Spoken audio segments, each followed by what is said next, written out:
Marek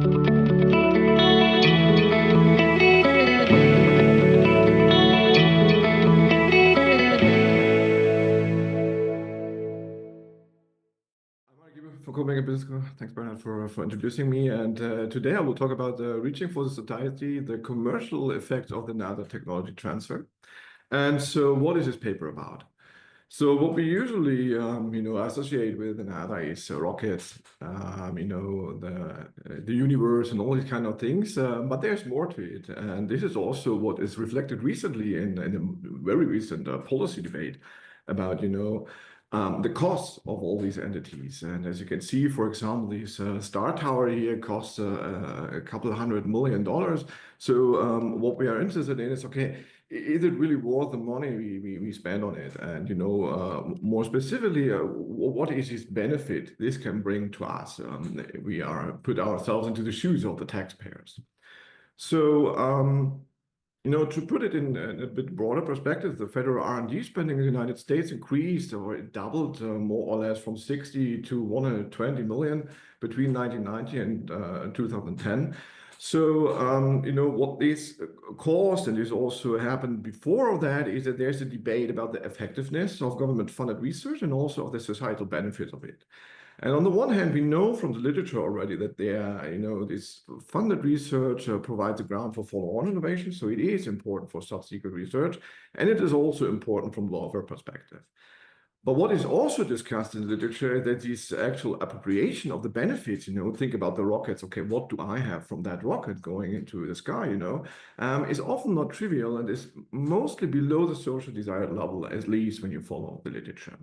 So what you could ask yourself is, how does it increase, or how can we increase the societal returns of these federal funded research? So being a bit more on the topic and, taking the shoes of the government, so we are not the first talking about that today. So in the 1980s, the government started to enact a couple of policies which are geared towards, promoting government-funded research. Just taking two of them, so the first is the Bayh-Dole Act, and the second is the Stevenson-Weidler Technology Innovation Act. And both, the first one is more geared toward the attribution or the allocation of rights of specific inventions. And the second one is more important of what I talk about today. It is really geared towards technology transfer and, making the society benefit from what is, invented in these government entities. And one of the key parts of this act is licensing of technologies. So what happens in the aftermath is, the government agencies were asked to implement, all these kind of things they have to do according to the act, and that led to the enactment of the technology transfer programs. And I will talk about that a little bit more later. But to give you an idea about that, in a nutshell, it is designed to promote innovation, economic growth, and also employment or better job creation. And one of the key parts of these technology transfer programs is the licensing of technologies to non-federal entities. Well, having said that, we first assume, okay, it's something, the government come up with, and we should, account for that, of course, and, do it in the end. But, licensing of technologies can have, ambiguous effects on follow-on developments. And I will come back to the literature in detail a bit more later. But, to give you an idea about that, on the one hand, it could be positive because it could be a signal of a commercial value of a specific technology, increase awareness, or, provide some additional information. So this would, according to literature about innovation and follow-on research, boost innovation in a sense. But on the other hand, a license is maybe nothing more than transmitting a monopoly right to another entity, and therefore it could also block follow-on innovations for conducting these follow-on research. So what we ask in that paper, more specifically, is what are the effects of technology licensing of government-funded research on follow-on innovation? So how do we approach that problem? So what we do is we use details about the NASA's technology transfer program, which was enacted in 1995, 1994. And this has one of the core elements as licensing and commercialization of these NASA development technologies. What we do from a data perspective, because that's an empirical paper, is we combine data from the NASA technology transfer program. So we try to get as much data as we can from that information source, and we combine with USPTO patent data to get some idea about this kind of follow-on development and so on. And what we do, and what is maybe a most important part of this kind of data work we've done, is to get an idea about the licensing timing. And we explored that the NADA publishes the availability of technologies for licensing, and also if there's intent on exclusive license of that technology. So we can use these two things to get an idea, okay, which technologies are in the licensing pool and which are actually exclusively licensed. And we take that from the Federal Register, and we'll talk about that a little bit later, a bit more. What we do is we take all these ingredients, put them into, make some nice data, and then do some regressions. And we do nothing more than doing some linear regressions, so nothing fancy here. We try to account for the fact that obviously, licensed technologies might be different from not licensed technologies by, a matching or weighting approach, more specifically inverse probability weighting. And then we try to be a bit more causal by applying conditional difference and differences approach. It is kind of a nuance which we changed to the approach before, and I will talk about that maybe later if time permits. What we find is that this exclusive licensing of technologies facilitates follow-on innovation, and the side of the effect is between like 30 and 50% of an increase in citations due to this exclusive licensing. So I told you I will come back and talk a bit about the literature, and I will keep that part brief due to a lack of time. But to position our paper somewhere in this broad and large strand of literature. So on the one hand, we contribute to this strand of literature up here, which is the impact of government-funded research, and a lot of people have done a lot of work in that, which concerns mostly like the economic effects of this government-funded research, like growth, employment, all these kind of things. But also innovation policy, and it's not only related to the government-funded research, but also what these entities are doing themselves. To be more specific, we of course contribute to the strand of literature, which is analyzing NADA-related research. So we are not the first to picking that entity to make some research on it. So what we contribute to that strand of literature in a nutshell is this licensing perspective of this government entity and how this affects these innovation developments. And this is also what is our kind of second and maybe more important contribution we are doing is to this literature on the impact of licensing on innovation. And there's a debate going on for decades now, which is maybe mainly in the firm licensing universe, which is, is it the positive effect of licensing on follow-on research, or is it a negative effect? And the both is kind of possible, and it really depends, on the context, on the counterfactual group, on the specific legal setting and all these kind of things.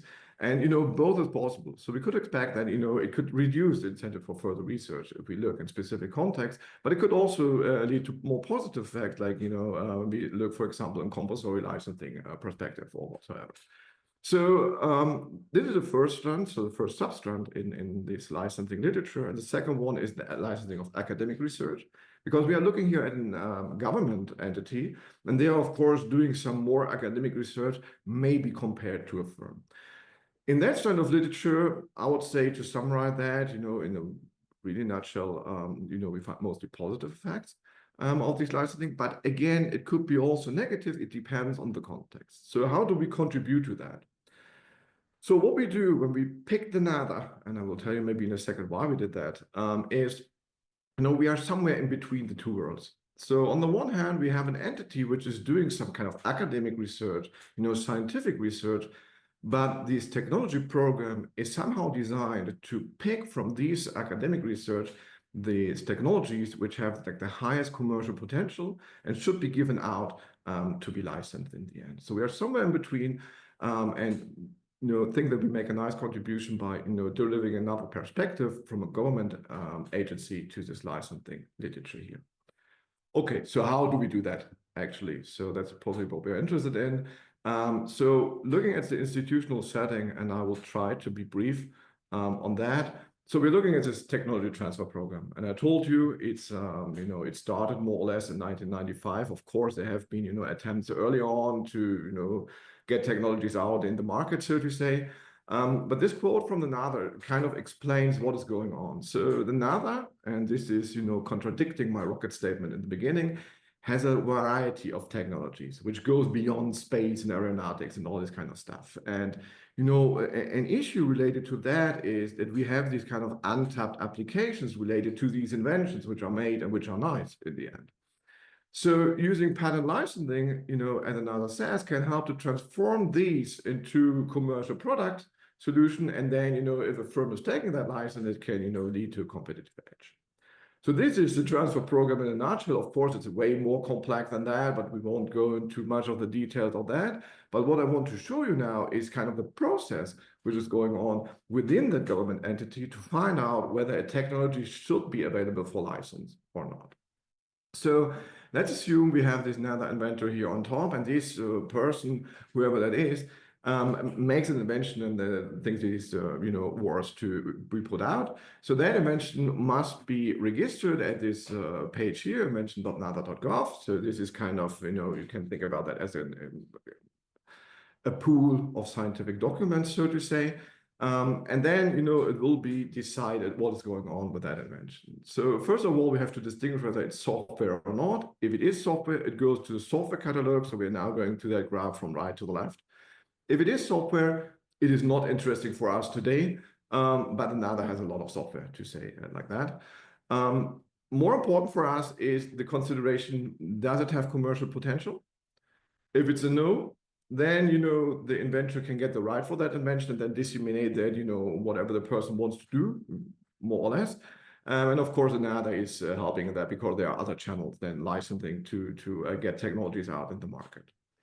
If there is commercial potential, then, a patent will be filed with the USPTO. But of course, there's another condition related to that. Is it patentable? Okay, so there might be inventions which are not patentable due to, I don't know what, they are not novel enough or whatsoever. So this is from a legal perspective, of course, a requirement. So if that invention enters that tank here, which is, this magenta box, which is, has a description announcements here, then it goes and can be announced to be available for licensing. It goes into the USPTO, it goes through the patent prosecution process. Here in that particular case, it eventually gets granted. And at the same time, from application to grant and to licensing, the NASA is starting to market that specific invention, by specific channels like homepage, specific newsletters or whatever. So there is, an instrument where you get information about the technologies available for licensing. Then in the end, the company gets a license for that specific technology. So this is what we assume here, and that license could be exclusive, but it could be also non-exclusive. Of course, it is kind of a trade, so the company has to pay a royalty, and this royalty, it's kind of very flexible. NADA has a lot of options here. So it can be, it has a fixed part, it's a variable part, and all this kind of stuff. This is not the most important part for us now, but it's just for you to know.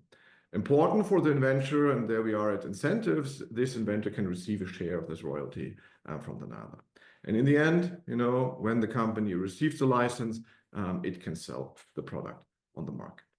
So far, so good. So what does it tell us in a nutshell? Okay, it's not that every invention is put out and is available for licensing. There is a structured process behind that, and this is really a committee and person deciding whether invention is worth to be put out in the licensing pool or not.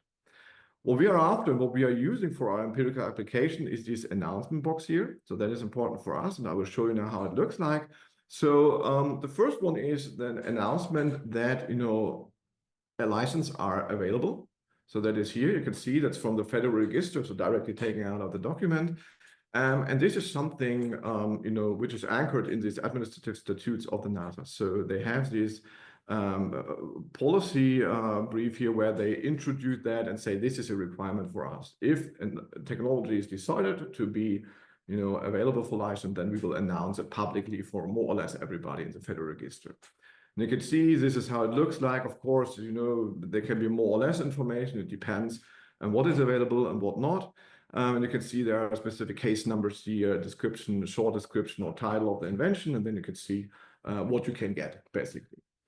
Then afterward, if, an exclusive license will be possibly granted, then there has to be a note about that. So this is a legal requirement.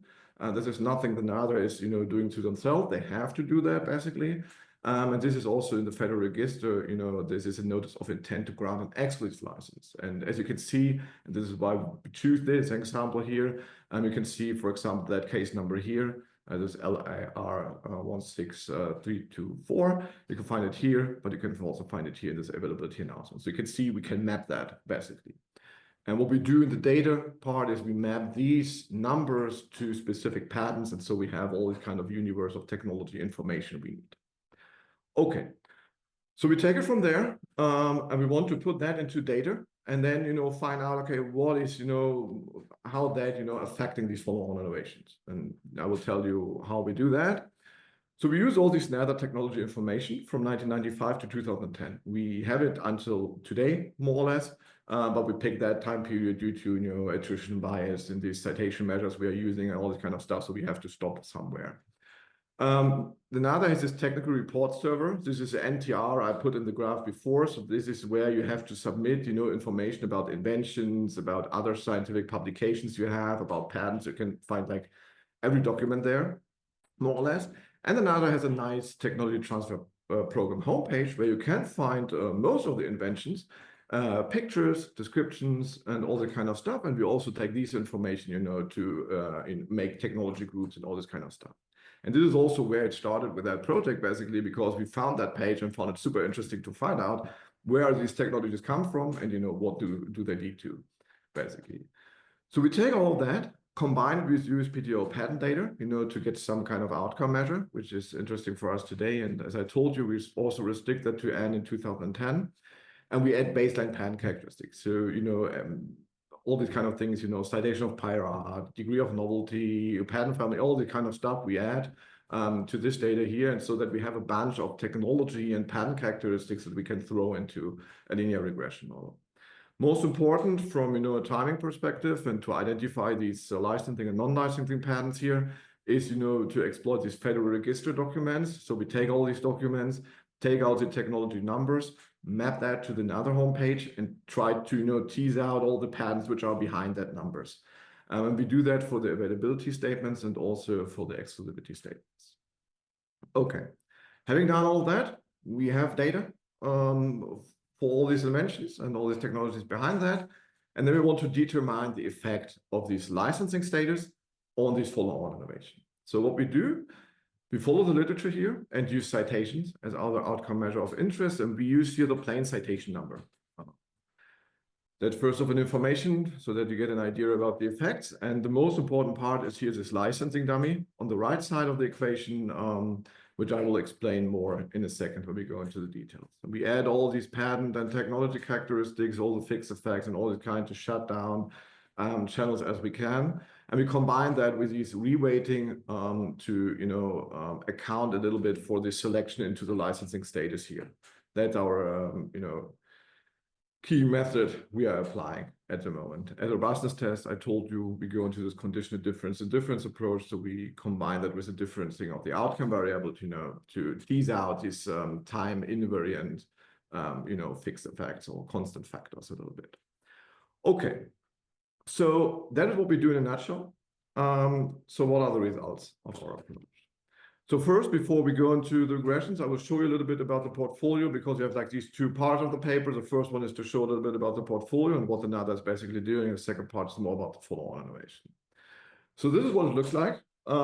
We have here just NADA inventions, so everything from the entity and not NADA finance firm patents because we put out all these contracted inventions and stuff like that. And what you can see is basically what I told you before. So on the left side here, we have all these possible technology classes. So we aggregated them, which are given by the NADAs. This is, for example, space science. This is social science, physics, mathematics and computational science. So you can see there's a lot going on in the NADA patent portfolio here. And as I said, if we take space science here and aeronautics down here, you can see there's a lot in between these two fields, which tells us, well, maybe patenting in space science and aeronautics is not the main business, what NADA is doing. So there's a lot which is kind of more general, what this entity is putting out in terms of inventions. This is important for us because then we can make the argument that it is a bit broader than just looking at rockets and rocket science, basically. And you can see that there's a lot of variety across these NADA centers. You can see down here. Okay. So this is the portfolio, and then we want to know, okay, for how many of these patents or technologies is a license available and how many are exclusive license. So this is on the right here. And you can see this is more or less between 40 and 50% of the patents you can see on the left are actually available for licensing, according to these statements in the Federal Register. And then we can look into the subgroup of exclusive licensed patents of these. And you can see when you look at these bars in the lighter gray here, that these are about 10% of the patents which are exclusively licensed in the end. And you can also see that there's some variation, and this is in space science. Okay, that's not too much, as you can see on the left side, but it's also in life science here and chemistry and materials, for example. So you can see there's a variation, and this is interesting for us to exploit. What we're also after, and I keep that a little bit short due to a lack of time, is to know what determines this licensing status. Because I told you we want to account for this selection, so there must be an idea, behind that assumption. And that is, of course, I would be interested to license a technology which has, a higher value, whatever that means for me. It could be a higher commercial value, it could be a degree of novelty or whatsoever. And this is also what we find somehow in the data. So what we do here is basic, logic regressions. You can see odd ratios here. So if one of these coefficients is below 1, it is a negative effect. It decreases the likelihood. If it's above 1, it increases. And what we find in a nutshell, a technology which is part of this license portfolio here has more likely a foreign reference. It is a bit novel, so it is a new keyword combination according to the SEMARTS data. And also has a higher number of patents in the family. So we can say there's maybe a higher value to that somehow, when we take these indicators. Interestingly, if it has a scientific reference, it is less likely part of this portfolio. So this is maybe something which is kind of pointing towards this kind of maybe more of an application than it is kind of, basic research, for example. If you look into the licensing status, and I can make that short, we find more or less the same when we look at these patents which are available for licensing. If you just look at that subgroup. And if you look into the patents which are exclusively licensed in the end, we find that these kind of the foreign references and some degree of novelty and also the family are some kind of dominant factors here, which are affecting whether something is exclusively licensed. But, there's nothing which we can say which is kind of really driving the decision according to the factors we are putting into our model here. We use that, construct from that these inverse probability weights, and then go on and reweight these observations to account a little bit of the selection into this licensing status. Having said that, let's take a look at licensing and follow-on innovation. So we first begin with, we use a citation measure 5 years after patent grant. I told you we are looking at patents before the enactment of the American Invention Protection Act. We learned that today. Before that, we have no application publication, so we have to look at grant to make it consistent somehow. If we have any licensing announcement, so just part of the portfolio in columns 1 and 2, I hope you can see the small hand. You can see there's not really an effect. So on conventional levels, it's not significant, maybe points a bit in a positive direction, but there's nothing really going on. So we started to split it up into those technologies which are just available and those which are exclusively licensed. So now we are starting to exploit these information from these documents. What we can see is now the effect for these exclusive licensed technologies, it's actually positive, significant on the 5% level, so significantly different from 0. And it shows us the increase compared to all these patents which are not part of the portfolio is maybe 1 point something citations in 5 years.